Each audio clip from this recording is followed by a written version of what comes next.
அதிமுகவுடைய ஒட்டுமொத்த தொண்டர்களும் தாவேகாவில் எப்பொழுது இணைந்து விட்டார்கள். ஒரே முதல்வர் வேட்பாளர், தமிழகத்தின் மக்கள் முதல்வர் வேட்பாளர் எங்கள் தலைவர் விஜய் அவர்கள். நீ அங்க தொட்டா நான் இங்க அடிப்பேன்.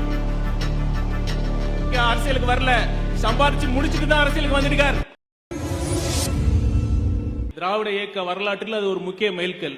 நான் இப்பொழுது அழித்து சொல்கிறேன், இன்னும் 50 ஆண்டுகள் கழித்து தமிழக அரசியல் வரலாறு எழுதப்படும் பொழுது 2026 திமுக வீழ்த்தப்பட்டு நம் வெற்றி தலைவர் அவர்களின் தலைமையில் ஆட்சி அமையும். அதற்கு முக்கிய மைல்கல்லாக சேலத்தில் தமிழக வெற்றி கழகம் சார்பில் முதல் கொள்கை விளக்க பொதுக்கூட்டம் நடைபெற்றது என்ற சரித்திரம் எழுதப்படும். ஒரு விஷயம், சாதா திருடனுக்கும் அரசியல் திருடனுக்கும் ஒரு வித்தியாசம் இருக்கு தெரியுமா? சாதா திருடன் வந்து நம்ம பர்ஸ் அடிப்பாங்க, பணத்தை அடிப்பாங்க, செல்போன் அடிப்பாங்க. ஆனா அந்த அரசியல் திருடங்க நம்ம கல்வியை அளிப்பாங்க, நம்ம இயற்கை வளத்தை கொள்ளி அடிப்பாங்க, நம்ம எதிர்காலத்தையே திருடுவார்கள். இப்ப சொல்லுங்க, திமுக எந்த லிஸ்ட்ல சேர்த்தலாம்? கமல் சார் ஒரு படத்துல சொல்லுவார்ல, கடவுள் பாதி மிருகம் பாதி கலந்து செய்த கலவை. சாதா திருடர்கள் அரசியல் திருடர்கள் கலந்து செய்த நவீன விஞ்ஞான திருடர்கள். அரசியல்னாலே சாக்கடை, அரசியல்னாலே ஊழல், அரசியல்னாலே கொள்ளை.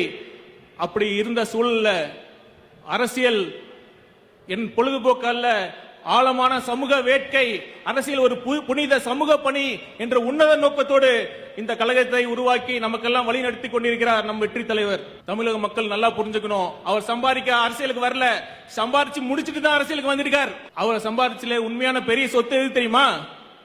நீங்க தான். இந்த கூட்டம் போதுமா, இன்னும் கொஞ்சம் வேணுமா? இது சும்மா டீச்சர் தான், இன்னும் தரமான சம்பவம் மதுரையில் இருக்கு, வெயிட் பண்ணுங்க. ஊழல் ஒழிப்பு, ஊழல் எதிர்ப்பு அவசியம்தான். ஆனா அதற்கு பிறகு நாம் என்ன செய்ய போகிறோம், நாம் எந்த வழியில் செல்ல போகிறோம், இதற்கு நமக்கு வழிகாட்டியாகவும் திசை காட்டியாகவும் கலங்கரை விளக்கமாகவும் இருப்பதுதான் நம் கொள்கைகள். தலைவர் அவர்களின் விருப்பத்தை நான் சொல்கிறேன். தமிழக வெற்றி கழகத்தின் தொண்டர்களாகிய நீங்கள் வெறும் ரசிகர்கள் அல்ல, ஆழமான கொள்கை பிடிப்புள்ள சமூக செயற்பாட்டாளர்கள் என்று இந்த உலகம் சொல்ல வேண்டும்.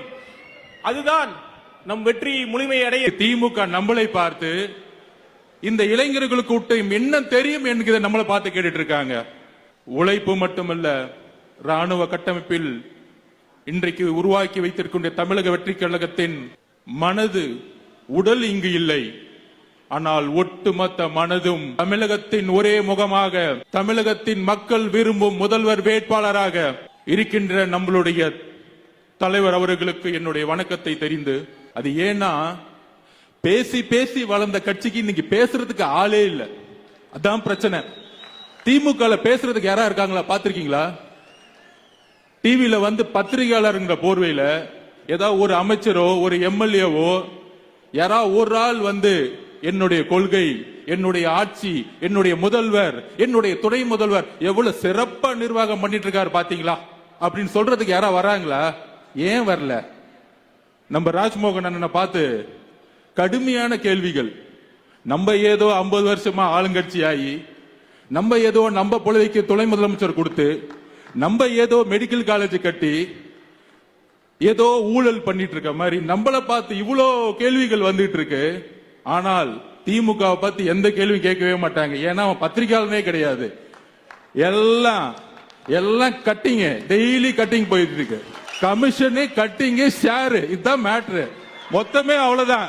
தோழர்களே, எப்படி இளைஞர் கூட்டம் அண்ணாவோடு ஒரு புதிய ஆட்சியை உருவாக்கியதோ அதெல்லாம் ஒரு எப்பயுமே ஒரு டிபேட் பண்ணுவாங்க. திமுகவுக்கும் உங்களுக்கு என்ன வித்தியாசம்? இதோ வரேன் சொல்றேன் என்ன வித்தியாசம். அதுக்கு தான் பதில் கொடுக்கிறோம். தலைவர் விஜய் அவர்கள் அதே உணர்வுடன் சமூக நீதி பேசி, பெரியாரிசம் பேசி, மார்க்சிசம் பேசி, எல்லாவற்றையும் பேசி பேசி பேசி பேசி எதிர்கட்சியாக இருக்கும் பொழுது ஒரு நிலைப்பாடு. ஆனால் எதிர்கட்சியாக இருந்து ஆளுங்கட்சியான ஆளுடன் கொள்ளை மட்டுமே ஒரே கொள்கையாக இருக்கக்கூடிய அமைச்சர்களையும் ஒரு குடும்பத்தையும் உருவாக்கியதுதான் கலைஞருடைய வெற்றி. மக்களே, இப்பொழுது தெரியுதா திமுக எங்கு வலுவிழந்திருக்கிறதுன்னு? இப்பொழுது தெரியுதா இங்கு ஏன் பிஜேபி வளர்ந்து கொண்டிருக்கிறது என்று? திமுக ஊழல்கள் தான் பிஜேபியை வளர்த்துக்கிட்டு இருக்கு. தலைவர் விஜய் அவர்கள் நீட்டுக்கு எதிரான போராட்டத்தை பங்கெடுத்தார், ஜல்லிக்கு எதிரான போராட்டத்தில் பங்கெடுத்தார், சிஏக்கு எதிரான போராட்டத்தில் பங்கெடுத்தார். அன்றைக்கு அவர் அரசியல்வாதி இல்ல, ஒரு சாமானிய மனிதனாக பங்கெடுத்தார். அதிமுகவுடைய ஒட்டுமொத்த தொண்டர்களும் தாவேகாவில் எப்பொழுது இணைந்து விட்டார்கள். எம்ஜிஆர் எப்பொழுது ஒரு குறிக்கோளுடன் ஆரம்பித்தாரோ, அம்மா ஜெயலலிதா அம்மையார் அவர்கள் எந்த குறிக்கோளுடன் அதிமுகவை மீட்டெடுத்தாரோ, அந்த குறிக்கோளின் ஒற்றை நம்பிக்கை இன்றைக்கு நம்மளுடைய தலைவர் விஜய் அவர்கள் மட்டும்தான். இனி வெற்றி பெற முடியாது. ஏனால் உங்களை எதிர்த்து அரசியல் செய்யக்கூடியவர்கள் பிஜேபியிடம் சரணடைந்த தலைவர்கள் அல்ல. பிஜேபியை கடுமையாக துணிவுடன் எதிர்க்கக்கூடிய ஒரே தலைவர் தலைவர் விஜய் அவர்கள். இஸ்லாமிய தோழர்களே, குர்ஆன் மீது ஆணையாக சொல்லுகிறோம், எந்த காலத்திலும் பிஜேபியோடு எங்களுக்கு கூட்டணி கிடையாது, உறவு கிடையாது என்பதை அழுத்தமாக இந்த சேலம் மண்ணில் உறுதியுடன் கூறுகிறோம். எங்கள் நோக்கம் ஒட்டுமொத்த அதிமுக தொண்டர்களும் தாவேகாவுடன் எப்பொழுதோ இணைந்து விட்டார்கள். ஒரே முதல்வர் வேட்பாளர், தமிழகத்தின் மக்கள் முதல்வர் வேட்பாளர் எங்கள் தலைவர் விஜய் அவர்கள். நீ அங்க தொட்டா நான் இங்க அடிப்பேன். காமராஜர் தொட்டா காங்கிரஸ்கார வரான்னு இல்லையோ, தாவேகா வரும், டிவிகே வரும்டா. மக்கள் உங்கள் மீது நம்பிக்கையை இழந்தார்கள். நம்பிக்கை இழந்தவுடன் ஒரு தலைவனை எதிர்பார்த்தார்கள். அந்த தலைவன் தான் நம்மளுடைய தலைவர் விஜய் அவர்கள், நம்மளுடைய தமிழக வெற்றி கழகம்.